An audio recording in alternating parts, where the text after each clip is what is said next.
He kōna ipurangi tēnei nā te reo irirangi o Aotearoa.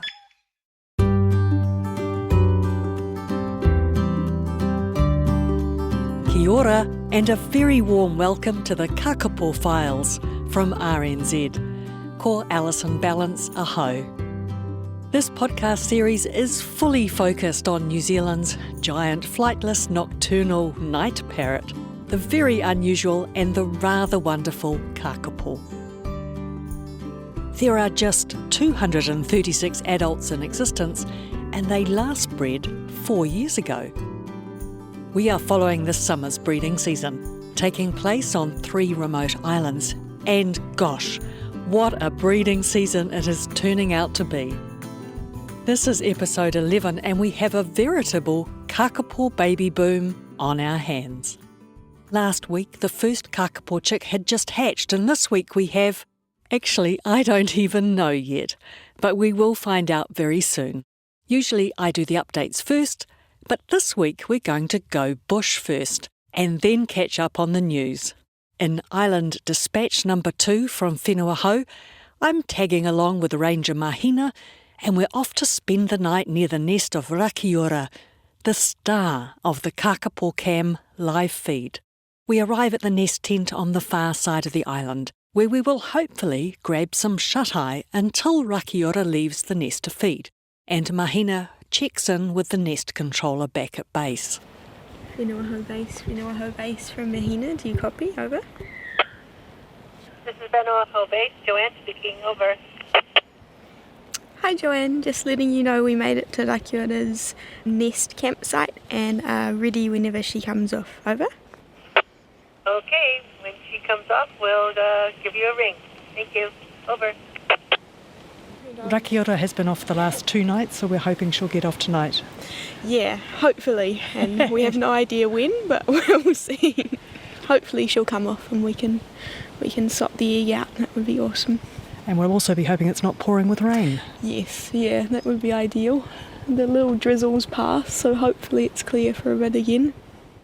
Rakiura and her prolific mum Flossie have been mentioned in several previous episodes of the Kākāpō Files, and it turns out that Mahina has a long connection with Flossie. I just found Flossie's nest on anchor like a couple of days ago, so that's very cool.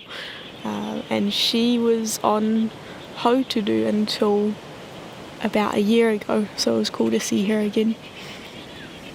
This is a bit of a mother-daughter theme going on here. So we've got Flossie, who you found last week, who you know from Hauturu. Yeah. Rakiura, her daughter. We're sitting at her nest camp now.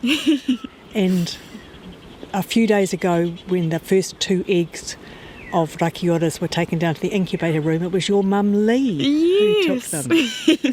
There's a general theme going on, which is very cool. Can we just talk about you for a second? You were pretty much brought up on Hauturu, weren't you? Yeah, I grew up there from when I was 8 until when I left home for uni, which was a very cool way to grow up. It's a beautiful spot out there, just magical really. And now you're a Kākāpō ranger. Yeah, as of August, I'm a Kākāpō ranger, helping out with the breeding season, which is awesome. So you've had a bit to do with Kākāpō before, because there were Kākāpō on and off on Hauturu.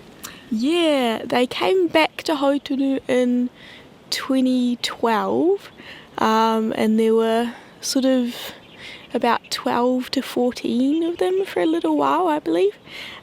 So we would go out and help mum and dad check on them, which was very cool, and help with the transmitter changes there. And the first breeding season that I was kind of part of was in 2014 when Heather nested on Hauturu, so that was very special. Now there's a Kākāpō named after you. Was that Heather's daughter? Yeah, Marley is named after me and my brother. So she was named by the Hauturu Supporters Trust to kind of acknowledge all of the work that Mum put into raising her like one of her own children, which was very special. That's a very lovely story. What's Marley up to this breeding season?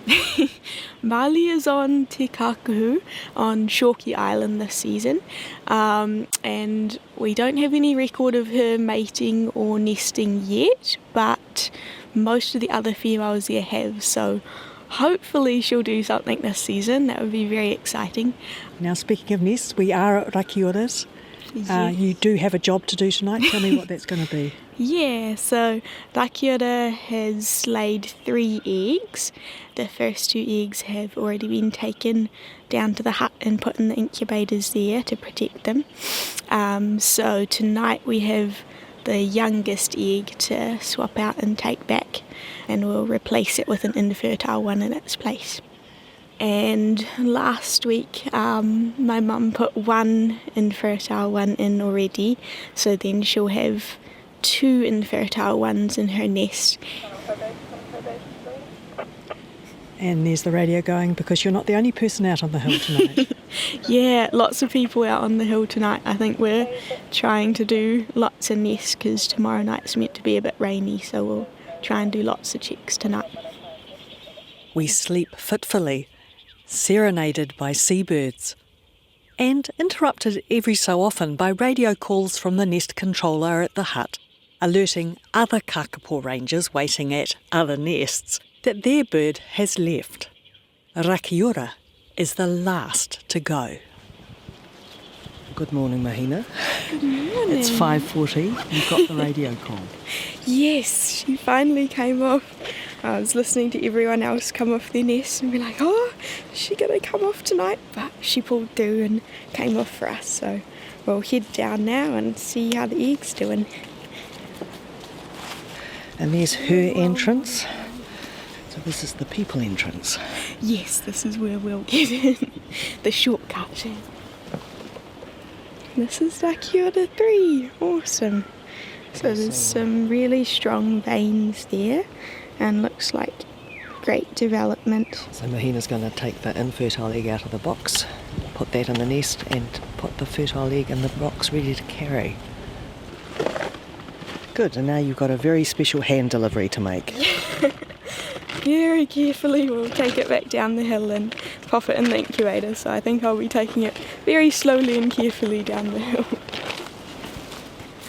Despite the early hour, there's a welcoming committee down at the hut. Egg expert Alyssa. We made it down the hill, the eggs just about to go in the incubator, which is very exciting. So the official handover to Alyssa? Yeah, it is. Yeah, And may I come into the egg room with you? you can, absolutely. So your egg room is indeed filled with eggs, Alyssa.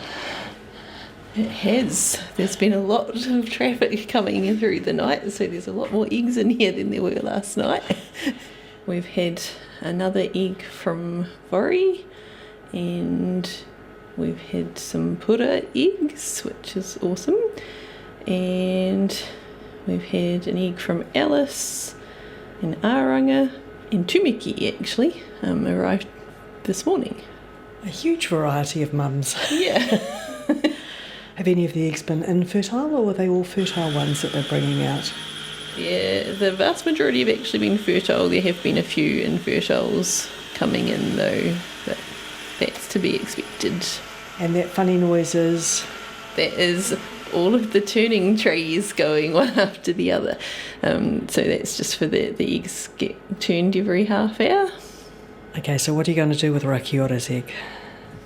Just going to give it a little quick candle. We're just going to get a rough idea of age, and then we'll recheck once they're settled. And I'm going to weigh the egg as it's come in, and I'll do the measurements as well. Oh, that looks really nice. You can tell that it's the third egg from the shape. The third one's often a little bit longer, a little bit pointier. Perfect. Well, I will add it to the incoming egg incubator, and it might get moved later today.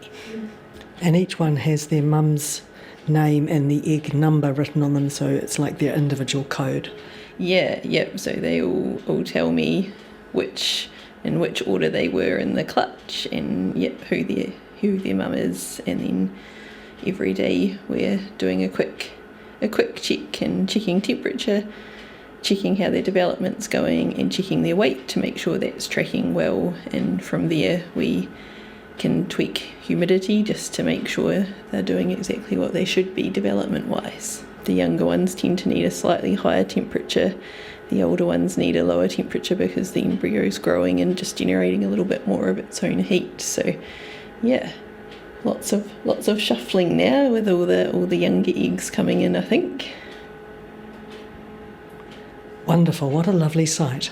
It is. It's always nice to have lots of eggs in here and know that they're all kind of just being looked after and we don't have to worry about petrels as well. Now, while I was on Whenua Hou, there was only one-way traffic into the egg room, with fertile eggs being brought in from nests for safekeeping, while mums carried on incubating infertile eggs. But what a difference 2 weeks makes. Eggs are still pouring into the incubators, but pipping eggs on the brink of hatching have begun to return to nests. On the line from Whenua Hou to tell us all about it is Kākāpō Ranger Theo. Kia ora, Theo. And I guess things are pretty hectic down there. Yeah, they certainly are, yep. So Rakiura, star of the Kākāpō Cam. Last I left her, she had 3 fertile eggs. What was the update at Rakiura's nest? She certainly is a star, Alison. Unfortunately, her first egg died in the incubators. We know from previous seasons that we expect to lose quite a number of the eggs through incubation. Yeah, and that happens both in the wild and in our incubators. Now, she was left with 2 infertile eggs. Why are we leaving infertile eggs in the nests? Yes, so leaving infertile eggs in the nest this season is a bit of an experiment, and it's part of our management of petrels and trying to understand the impact that petrels would have on Kākāpō nests if our management wasn't here. So the idea with the infertile eggs is they will tell us about what percentage of the eggs would get cracked or crushed if we hadn't removed them from the nest. So there are tens of thousands, probably more, seabirds breeding all over Whenua Hou. They breed in burrows, just like Kākāpō, so they have a high potential to interact with these nesting mums when they're coming looking for burrows of their own. And actually that's been happening at Rakiura's nest, hasn't it? Yes, it certainly has. A petrel got into Rakiura's nest the night before last, and there was a large fight seen on the Kākāpō camera, and Rakiura quickly expelled it from her nest. And fortunately, her infertile egg, because at that stage she was on 1 infertile egg and 1 smart egg, her infertile egg was undamaged through the process. So it was really interesting for us to see, both us, the team, the Kākāpō Recovery team, and the public who were watching all around the world. I bet that was very dramatic. What's the story with the smart egg? So the smart eggs are a project that have been under development between the Department of Conservation and Meridian Energy for many years now, for several seasons. Meridian Energy have sponsored this project, and the whole idea is that if we take away fertile eggs from mothers and then we give them back chicks, we may be taking away their first cues that they need to start getting ready to feed chicks. So the smart egg plays little sounds, and the idea is that we pop it in the nest just before the mum should be expecting a chick. Then she might be a bit more ready, a bit more prepared and quicker to start feeding the chick when it does hatch, which is quite important for us because it's really good for chicks if they start getting fed kind of very soon after hatching. Right, so she's going to be given a pipping egg that's due to hatch very shortly. Has that happened? She doesn't have one currently. We're patiently waiting. We're letting the egg tell us when it's ready. So we have an egg lined up, and we're just waiting to see that it externally pips, and then we'll take it up and we'll pop it into her nest. And the reason we're doing that is we want to be really certain of when the timing is when it's going to hatch so that we can let the public know and so that people can be watching on the camera. And also, the less time that egg is in the nest, the less risk there is from petrels. Do you know who that chick might be? Currently, the egg we have earmarked for that is Vori A1, so the first egg out of Vori's clutch. Oh, that's going to be very exciting, and I know that the fans who watch Kākāpō Cam will be on the very edges of their seats as that happens. Are there any matings still happening, or has that come to an end? There have been a couple of matings come in this week, but not many. It really has dropped off. Okay, number of nests. How are we going nest-wise? There are 72 nests across the 3 islands currently. So there's still a few still to nest, and I bet the egg tally's creeping up. The egg tally really is creeping up. We're currently at 226 eggs, and of those, 130 have been shown to be viable. Wonderful, but as we've already mentioned, some of those have died. So if you take away the early dead embryo, how many viable fertile eggs have we got left? It leaves us about 103. Woo! Wow. Yeah, it's good. That's so much potential, so much potential. And there's still birds who could lay more eggs, so expect those numbers to go up, listeners. But of course, the exciting thing going on at the moment is all these chicks. So why don't you give me an update on chicks? Yeah, the chicks are really exciting, and obviously they are the focus of our management from here on out. Currently, we have 14 across our 3 different breeding sites. 11 of those are on anchor. We have 2 here on Whenua Hou and 1 that we know of out on Te Kākāpō. And I'm sure there's a few other eggs in nests hatching as we speak. Wow, 14 already. That's amazing when you think just a week ago it was 1. Yeah, that's right. There's going to be an influx of chicks over the next week. Wonderful. So I know that the first chick to hatch on Whenua Hou was Huhu A1, and she's been fostered out to Tohu. Yeah, so the other little chick out here on Whenua Hou is Esperance A2, and that is in Huhu's nest. So Huhu's chick went to Tohu, and Huhu, the mother, got one of Esperance's eggs. We gave it a few feeds over the first few days, but when we checked it yesterday, it looks like Huhu has started to feed it quite nicely. So that's really good news. So when you give these top-up feeds, that's just to basically keep the chick's weight on the right line on the Plunkett chart? That's right. We do it in the first few days to help ensure that that chick has the strength and the hydration to keep begging for food from mum strongly. It's really good when they beg really well because that prompts mum to get the food and then to feed the chick. As you said, there's quite a few on anchor because anchor's a bit ahead of Whenua Hou. There's probably more on Te Kākāpō, but of course that's the hands-off island, so we don't really know what's going on there. There'll be another trip planned to go back there in the near future and to go around the nests and just see. And we treat that island like a bit of a bonus, and any chicks that we get out of it and if they survive, that's like the cherry on the top for the Kākāpō breeding season. Now, last week on the Kākāpō Files, I focused a little bit on a family dynasty that has Cindy as the grandmother, Queenie as the mother, and Alison as the daughter. Can we just have a look at what that family's up to? What's the story with Cindy?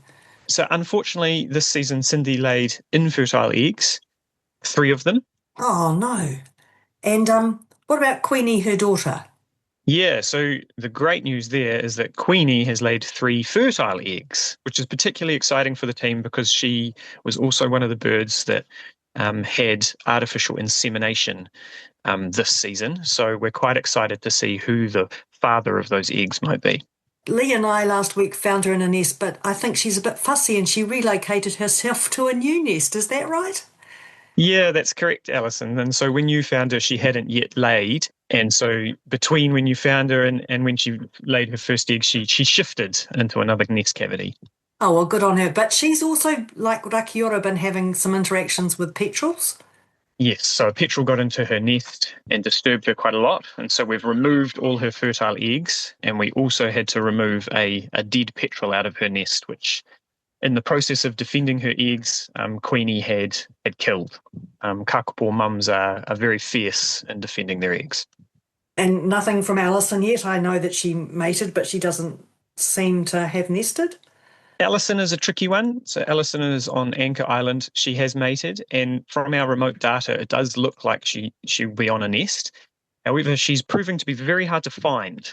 The rangers have been looking really hard, but have yet to locate her nest. Any other highlights or snippets of interesting news over on the island, Theo? One particularly lovely encounter I've had in the last few days was with Elsie here on Whenua Hou. Elsie is a 7-year-old kakapo. This is her first breeding season, and she laid some lovely fertile eggs. But she's also a hand-reared bird, and so she's quite used to people. But instead of that making her angry and defensive, she's quite friendly around the nest. And so yesterday I was working on her nest during the day with her help. Oh, wonderful. That sounds totally charming, Theo. It was unlike any Kākāpō nest encounter I've ever had, yes. Thanks, Theo. And that's it for this week. Many thanks for joining me here on the Kākāpō Files. The Kākāpō Files is made for RNZ with support from the Department of Conservation's Kākāpō Recovery Programme. A special thanks this week to Kākāpō Rangers Mahina Vala, Alyssa Salton and Theo Thompson. The Kākāpō Files is produced by me, Alison Ballance, with help from RNZ's Claire Kincannon and Brianna Uritich-Gregg. And this episode was mixed by sound engineer William Saunders. Do you have a burning Kākāpō question? Send it our way to kākāpō@rnz.co.nz. You can find us at rnz.co.nz or just search for Kākāpō Files wherever you listen to podcasts. Please remember to rate and review us if you can, and maybe share the podcast with a friend. Don't forget you can watch Rakiura at her nest on Doc's Kākāpō Cam. I'll be back in a fortnight with lots of birth notices, but until then, take care. Mā te wā.